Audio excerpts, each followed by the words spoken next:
Hello ભાઈ, જય માતાજી, જય શ્રી કૃષ્ણ। જો આપણે નવી રેસીપી લઈને આવ્યા છે મિર્ચ વડા, એટલે કે આ મરચાં છે એને રીતના કાપા મારી દીધા છે આપણે। એની અંદર આ બટેટા વડાનો જે મસાલો હોય ને વડા બનાવીએ એ જ મસાલો છે, સાથે ચણાનો લોટ લીધો છે, ભજીયા ડોઈ એમ લોટ ડોઈ નાખવાનો છે, ગ્રીન ચટણી છે, પછી સાથે રેડ ચટણી છે ને પાઉં છે। આની અંદર બનશે, આગળ બનાવીને તમને બતાવું। જો આવી રીતના અહીંયા આપણે તેલ ગરમ કરવા મૂકી દીધું છે બાજુમાં।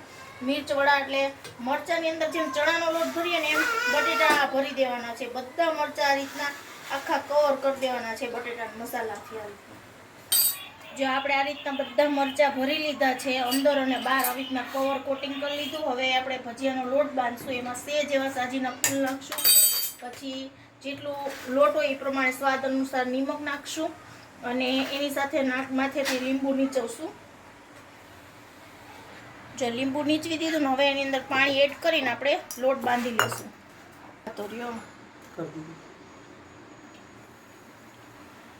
જો આપણો લોટ બંધાઈ ગયો છે, એની અંદર આ રીતના મરચાં મૂકી અને મરચાંને આપણે કોટિંગ કરી અને આ રીતના આખું મરચું ફેરવી અને આ રીતના ઉપાડજો, નકર બધું વિખાઈ જશે। અને આ રીતના આપણે તેલમાં મૂકી દેવાનું છે, ફાસ્ટ તેલ રાખવાનું છે એટલે મરચું તળાઈ જાય।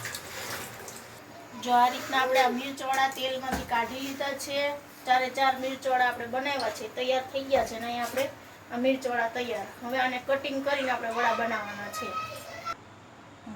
આ મિર્ચવાળા લઈ લીધા છે, હવે એને વચમાંથી આપણે કટ કરી નાખવાનું છે। પહેલાં કટ કરીને તમે તળી શકો છો ને આ રીતના તળી શકો છો, કેટલા મસ્ત દેખાવા આવે છે મિર્ચવાળાનો। હવે આ પાઉં વડાપાઉં કરીએ ને એ જ રીતના બનાવવાના છે।